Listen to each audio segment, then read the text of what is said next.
Bismillahirrahmanirrahim. Assalamu alaikum, dear students. How is everything? I think you are all okay by the grace of Almighty Allah. Today we are going to learn, or we are going to know about how to rearrange the sentences. Okay, this is our first paper class, and we will know how to rearrange the sentences. তাহলে আমরা রিয়ারেঞ্জটা আমাদের first পেপারে আছে এবং সেটা এলোমেলোভাবে rearrange মানে কি পুনরায়, রিয়ারেঞ্জ মানে কি আবার অ্যারেঞ্জ করা, অ্যারেঞ্জ মানে কি কোনো একটা সুবিন্যস্তভাবে সাজানো। তাহলে রিয়ারেঞ্জ মানে কি যেটা অবিন্যস্ত বা এলোমেলোভাবে আছে সেটাকে সুবিন্যস্ত বা আবার পুনরায় অ্যারেঞ্জ করা হচ্ছে কি রিয়ারেঞ্জ। দ্যাট মিনস আমাদের সেন্টেন্সগুলো এলোমেলোভাবে দেওয়া থাকে, আমাদেরকে কী করতে হয় সেখানে সেন্টেন্সগুলো সাজিয়ে লিখতে হয়। আমি এখানে একটা প্যাসেজ লিখেছি, এখন আমরা সেটা পড়বো এবং সেটা বাংলা মিনিংসটা জেনে নিব এবং কিভাবে আমরা সেটা আনসার করতে পারি সেটা আমরা দেখব। দেখো, just have a good look at the board. He passed his boyhood with his parents. তাহলে প্রথম লাইনে কী দিয়েছে? He passed his boyhood with his parents. তার পিতামাতার সাথে বয়হুড মানে আমরা জানি সেটা হচ্ছে কি মানে শিশুকাল হলে চাইল্ডহুড হতো, তাহলে বয়হুড মানে ওর যে ছোটোবেলার সময়টাকে বোঝাচ্ছে। সে তার ছোটোবেলা কেটেছে কার সাথে? তার মা বাবার সাথে। সে বলতে এখানে কে সেটা আমরা জানি না। ওকে, তাহলে আমরা যখন সবগুলো সেন্টেন্স পড়ে নিব তখন হয়তো আমরা সেই কে সেটা খুঁজে পাবো। He was never absent from school up to the age of 12। তাহলে কি বলছি? হি ওয়াজ নেভার অ্যাবসেন্ট, সে কখনো অ্যাবসেন্ট থাকেনি ফ্রম স্কুল, স্কুল থেকে সে কখনো অ্যাবসেন্ট থাকেনি up to the age of 12, মানে 12 বছর পর্যন্ত 12 বছরের মধ্যে সে কখনো স্কুল অ্যাবসেন্ট থাকেনি। Penicillin is a life saving medicine. Penicillin হচ্ছে একটা মেডিসিন বা ওষুধ যেটা কি লাইফ সেভিং, লাইফ সেভ করে ওরকম ওষুধ। দ্যাট মিনস পেনিসিলিন হচ্ছে একটি জীবন বাঁচানোর ঔষধ। ওকে, এখন প্যানিস ফুড করে একজনের কথা বললো, আবার পেনিসিলিনের কথা বলছে। Why is it so? আমরা একটু পরে বুঝতে পারবো সেটা। He was the 7th of the 8 brothers and sisters. তিনি হচ্ছেন 7th of the 8 brothers and sister, মানে 8 ভাই বোনের মধ্যে তিনি হচ্ছে কত number? 7 number. It was discovered by, এখন it was discovered by doctor Alexander Fleming. Okay, এটা কার দ্বারা আবিষ্কার করা হয়েছে? কার দ্বারা আবিষ্কৃত হয়েছে? আলেকজান্ডার ফ্লেমিং দ্বারা আবিষ্কৃত হয়েছে। এখানে তাহলে আমরা নামটা পাচ্ছি।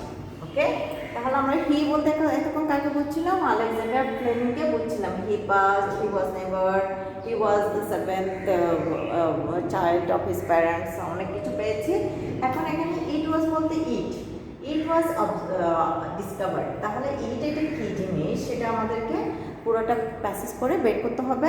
মানে দ্যাট মিনস ইটের এখানে একটা সাবজেক্ট অবশ্যই আছে যে এটাকে ইট দ্বারা সম্বোধন করা হয়েছে। He was sent London at the age of 14 for higher education. তাহলে বলছি he was sent to London, তাকে লন্ডনে পাঠানো হয়েছে কিসের জন্য? কখন? At the age of 14। কখন পাঠানো হয়েছে? যখন তার বয়স 14। ফর হায়ার এডুকেশন, কিসের জন্য? উচ্চতর শিক্ষার জন্য তাকে লন্ডনে পাঠানো হয়েছিল। তাহলে কাকে পাঠানো হয়েছিল? আলেকজান্ডার ফ্লেমিংকে পাঠানো হয়েছিল। Fleming was born in a poor family in Scotland. Fleming কোথায় জন্মগ্রহণ করছে? একটা পোর, গরিব ঘরে, স্কটল্যান্ডের একটি গরিব ঘরে তিনি জন্মগ্রহণ করেন। Fleming was a very regular and attentive student. তাহলে বলছি কি ফ্লেমিং একজন খুব রেগুলার, নিয়মিত এবং অ্যাটেন্টিভ, খুবই মনোযোগী ছাত্র ছিল। এখন আমাদেরকে যেটা সেটা হচ্ছে কি আমাদেরকে এটা এলোমেলোভাবে দেওয়া আছে, আমাদেরকে রিয়ারেঞ্জ করতে হবে। এখানে আমরা দুইটা সাবজেক্টের কথা পাচ্ছি, একজন হচ্ছে কি ডাক্তার আলেকজান্ডার ফ্লেমিং, আর একটা এর দিয়ে যেটা বোঝানো হয়েছে সেটা আমরা এই লাইনে পাচ্ছি পেনিসিলিন। দ্যাট মিনস এর দিয়ে কাকে বোঝানো হচ্ছে? কি পেনিসিলিনকে বোঝানো হচ্ছে, যেটা একটা কি ওষুধ। Penicillin is a life saving medicine. এখন আমাদের লাইনটা কোন দিক থেকে শুরু করলে সুবিধা হবে? এখানে দেখো, it was discovered by doctor Alexander Fleming. It was বলতে এর আগে আমাদের ইট মানে কি তাকে পরিচয় দিতে হবে, ইটের পরিচয়টা আগে দিতে হবে। ইট মানে হচ্ছে কি পেনিসিলিন। তাহলে আমরা বলতে পারি penicillin is a life saving medicine. It was discovered by doctor Alexander Fleming. Okay, আমরা দুইটা লাইন মোটামুটি পেয়ে গেছি, এটা একটার পর একটা হবে সেটা আমরা বুঝতে পেরেছি। এখন কোনটা আগে হবে সেটা আমরা আর একটু ক্লিয়ার করি।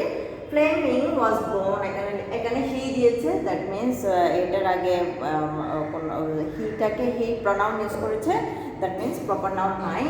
হি এখানে প্রপার নাউন নয়, এখানে প্রপার নাউন নয়, এখানেও প্রপার নাউন নয়, তাহলে এখানে ফ্লেমিং আর এখানেও Fleming, that means proper noun আছে। এখন থেকে এখানে শর্ট ফর্মে ফ্লেমিংটা লেখা হয়েছে, কিন্তু অন্য একটা সেন্টেন্স আমরা দেখেছি doctor Alexander Fleming, that means doctor Alexander Fleming পুরাটা নাম লেখার পরে আমরা সেটাকে সংক্ষেপ করতে পারি। কারণ আমরা যদি বলি যে বিদ্রোহী কবি কাজী নজরুল ইসলাম, হ্যাঁ, কাজী নজরুল ইসলাম একজন বাংলাদেশের বিদ্রোহী কবি, এই লাইনটা লেখার পরে আমরা সাধারণত তিনি বা নজরুল একজন একাধারে কে কী ছিলেন সেটা বলতে পারি, পুরোটা কাজী নজরুল না দিলেও চলে। যে তেমনটি আমরা যেহেতু আমরা doctor Alexander Fleming, that means প্রথমে আমাদেরকে ফুল নামের যে সেন্টেন্সটা আছে সেন্টেন্সটা থাকবে সেটাই আমাদেরকে বের করতে হবে। আলেকজান্ডার ফ্লেমিং, আমরা ডক্টর আলেকজান্ডার ফ্লেমিং, তাহলে আমাদের এই প্রথম লাইন বা আমরা এটা ধরে নিতে পারি। কিন্তু তারপর আছে ফ্লেমিং, কারণ আমরা শর্টকাট নাম প্রথমে আমরা ইউজ করতে পারবো না। এখন তাহলে আমরা যদি বলি এই নামটা সেন্টেন্সটা যদি আগে আসে, তার আগে কি আসবে? ইট বলতে আমরা জানি না, ইট বলতে কি পেনিসিলিন, দ্যাট মিনস আমাদেরকে পেনিসিলিনটা আগে লিখতে হবে, দেন আমরা এই সেন্টেন্সটা লিখতে পারি।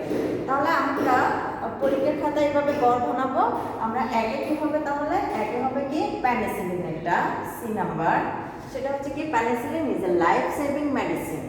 এরপর আসছে কি it was discovered by doctor Alexander Fleming. তাহলে আমরা 1 এবং 2 পেয়ে গেলাম, 1 হবে সি এবং 2তে হবে কি ইট। এরপর আমরা 3 বুঝবো, it was discovered by doctor Alexander Fleming. এখন ওনার পরিচয় দিব, উনি কি, ওনার কোন ফ্যামিলি থেকে আসছে, উনি সন্তানদের মধ্যে কত নাম্বার সেটা লিখবো। কারণ আমরা কারো বায়োডাটা দিতে গেলে আমরা সাধারণত বলে থাকি উনি একটা ভালো বা সম্ভ্রান্ত পরিবার থেকে আসছেন, ওনারা এত ভাই বোনের মধ্যে উনি এত নাম্বারে আছেন, তারপর আমরা পড়ালেখার বিষয়টা আস্তে আস্তে আসে। সেরকম সেমভাবে আমরা কী করবো, তিনি কোন ফ্যামিলি সেটা লিখবো। Fleming was born in a poor family in Scotland. তাহলে আমরা সেটা সেকেন্ড লাইনে থার্ডে দিতে পারি, থার্ড লাইনে সেটা দিতে পারি। এখন আমরা ভেরি রেগুলার স্টুডেন্ট এটা আমরা বলবো না, কারণ এর আগে আমাদের আরেকটা লাইন আমরা পেয়েছিলাম, সেটা হচ্ছে কি তিনি কত নাম্বার সন্তান। ফ্যামিলির কথা বলার পরে আমাদেরকে বলতে হবে কি তিনি কত নাম্বার সন্তান। তাহলে 3 নাম্বারে আমরা দিতে পারি কি জি।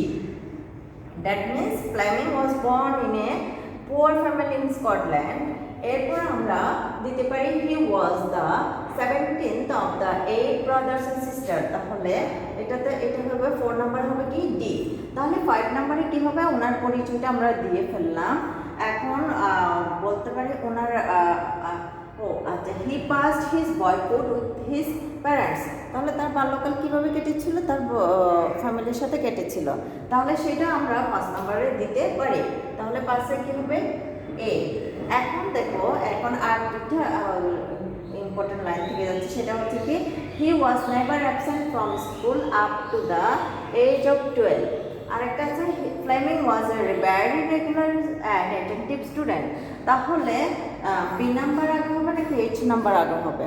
নিশ্চয়ই এইচ নাম্বার আগে হবে, কারণ আমরা আগে বলবো কি সে একজন রেগুলার এবং মানে নিয়মিত এবং কি ছিল, খুবই মনোযোগী ছাত্র ছিল। এরপর আমরা বলতে পারি সে কখনো স্কুলে না গিয়ে থাকেনি, তার 12 বছর বয়স পর্যন্ত এভাবে আসবে। আমরা এভাবে দিব না যে সে 12 বছর বয়স পর্যন্ত স্কুলে না গিয়ে থাকেনি, সে রেগুলার এবং অ্যাটেন্টিভ, এটা দিব না। আমরা আগে রেগুলার এবং অ্যাটেন্টিভটি দিব, তারপর আমরা সে যে স্কুলে এরপরে কি যেটা হবে সেটা হচ্ছে কি মানে 12 বছর পর্যন্ত সে স্কুল কামাই করেনি, সেটা হবে। তাহলে আমাদের এখানে কি হচ্ছে 6 নাম্বার হবে এইচ নাম্বার, দেন হবে কি কত নাম্বার বি নাম্বার। তাহলে আমাদের বাকি থাকে কি, বাকি থাকে আমাদের he was sent to school, he was sent to London at the age of 14 for higher education। এখানে আরেকটা বিষয় আছে, তুমি হয়তো কনফিউজড হয়ে যেতে পারো এই লাইন বা অন্যান্য লাইনের মধ্যে। তাহলে একটা জিনিস দেখো, এই 12 বছর বয়সের কথা যেখানে বলা হয়েছে, আরেকটা বয়সের কথা বলা হয়েছে কত, 14। তাহলে 12 আর 14-এর মধ্যে কোনটা আগে আসবে? অবশ্যই কোনটা আগে আসবে? 12 ইয়ার্সটা আগে আসবে, দেন 14 ইয়ার্সটা পরে বসবে। তাহলে আমরা এটা খুবই ইজিলি দিয়ে দিতে পারি, সেটা হচ্ছে কি এফ। ওকে, এখন তোমাদেরকে যেটা করতে হবে, এইভাবে তোমরা লিখে সেটা কি করতে হবে, তোমাদের ইনস্ট্রাকশনে যদি দেওয়া থাকে রাইট ইট ইন প্যারাগ্রাফ, তাহলে সেক্ষেত্রে তোমাকে কি করতে হবে, এখানে প্যারাগ্রাফ আকারে লিখতে হবে। প্যারাগ্রাফ আকারে সব সেন্টেন্স একসাথে একটার পর একটা লিখতে হবে। তোমাদের প্রথমে এইটার করে এভাবে লিখবে, তারপরে দেন পুরোটা সেন্টেন্সগুলো একসাথে প্যারাগ্রাফের মতো করে নেবে। এখন আমরা আরেকটি পড়ে দেখি। আমাদের 1 নাম্বার হচ্ছে সি, 2 নাম্বার হচ্ছে E, 3 number G, 4 number D, 5 number A, 6 number H, 7 number B, 8 number হচ্ছে এফ। এখন আমরা এটা একটু পড়ে দেখি সুন্দর করে মিলে কিনা। সি নাম্বারে আছে কি, penicillin is a life saving medicine, it was discovered by Dr. Alexander Fleming। এরপর আসছে G number, Fleming was born in a poor family in Scotland। এরপর আসছে D number, he was the 17th of the 8 brothers and sisters। এরপর আসছে কি A number, he passed his boyhood with his parents। এরপর হচ্ছে H number, Fleming was a very regular and attentive student। এরপর লিখবো he never absent from school up to the age of 12। এরপর হবে কোনটা, এরপর হবে he was sent to London at the age of 14 for higher education। ওকে, তাহলে আমরা যখন আমরা কোনো রিঅ্যারেঞ্জ করতে যাব, সেক্ষেত্রে আমরা প্রথমেই নামটা বের করব। অনেক সময় কি হয় কি, যে কোনো একটা ঘটনা দেয়া থাকে রিঅ্যারেঞ্জে, যদি কোনো একটা মানুষের বা কোনো একটা বিশিষ্ট ব্যক্তিবর্গের নাম দিয়ে যদি থাকে, সেক্ষেত্রে প্রথমে কি হয়, হি ওয়াজ বর্ন, হ্যাঁ, নামটা দিয়ে আলেকজান্ডার ফ্লেমিং ইজ বর্ন, বা রবীন্দ্রনাথ ঠাকুর ইজ বর্ন, এভাবে ওয়াজ বর্ন, এভাবে দেয়া থাকবে। কিন্তু যখন দেখা যাবে কোনো একটা ইভেন্ট, অনেক আগের ইভেন্ট হচ্ছে, তখন সেই প্যাসেজটা শুরু হয় সাধারণত ওয়ান্স আপন এ টাইম দিয়ে। বিভিন্নভাবে প্যাসেজটা শুরু হতে পারে। আবার অনেক সময় দেখা যায় যে কোনো একটা গল্প হুট করে গল্পের মাঝখান থেকে গল্পটা শুরু করলো। যেমন আমরা এটা দেখতে পাচ্ছি, এটা প্রথমে দিয়েছি কি, গল্পটা আসলে পেনিসিলিন দিয়ে শুরু হয়েছে, কিন্তু পেনিসিলিনের কথা বলতে গিয়ে এখানে আলেকজান্ডার ফ্লেমিংকে তুলে ধরা হয়েছে। সেরকম আরও অনেক থাকতে পারে, হুট করে কোনো একটা ব্যাপার শুরু হতে পারে, শুরু হয়ে সেটা আবার কি অতীতে ফিরে যেতে পারে। এই ধরনের ঘটনাও ঘটতে পারে রিঅ্যারেঞ্জে। সো সেই সব বিষয়ে আমাদেরকে সতর্ক থাকতে হবে, বিশেষ করে যখন কোনো নাম ফুল ফর্মে হবে না, যদি শর্ট ফর্মে লিখে থাকে, যে এখানে ডক্টর আলেকজান্ডার ফ্লেমিং ছিল, সেটাকে পরে ফ্লেমিং দিয়েছে, তাহলে ডক্টর আলেকজান্ডার ফ্লেমিং যেটা ফুল ফর্মে হবে সেটা প্রথমেই আসবে, যেটা ছোট হবে সেটা শেষে যাবে। ওকে, আর এইজের ক্ষেত্রে যদি আমরা অনেক সময় সাল দেয়া থাকে 1932 ওর কিছুদিন আবার অন্য লাইনে পেলাম 1926। তাহলে যেটা 1932টা আগে যেহেতু 26-এর করা হয়, তাহলে আমরা 1926টা আগে বসিয়ে 1932টা বসাবো।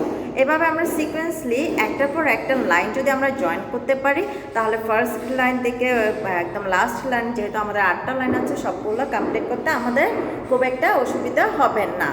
হ্যাঁ, সেক্ষেত্রে আমাদের অনেক সময় কি হয়, অনেক সময় কিছু কিছু প্যাসেজ আছে যেগুলো ফিউচার যে প্রেজেন্টের সাথে পাস্টটা মিলিয়ে দেয়, পাস্টের ঘটনা মিলিয়ে দেয়, আবার পাস্টের সাথে আবার অনেক সময় প্রেজেন্টেরটা মিলিয়ে দেয়, কোনটা আগে ঘটেছে বা কোনটা কিভাবে আসছে সেটা আমাদেরকে খেয়াল রাখতে হবে।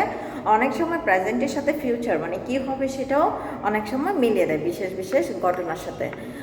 সো জাস্ট আমাদেরকে, আমরা জানি না নির্দিষ্ট কোনটা পরীক্ষায় আসবে বা কী ব্যাপারে আসবে, কী গল্প নিয়ে আসবে বা কী ঘটনা বর্ণনা করে আসবে, আমরা কিছুই জানি না। But we have to practise more and more. Okay, কারণ we know that practice makes a mind perfect.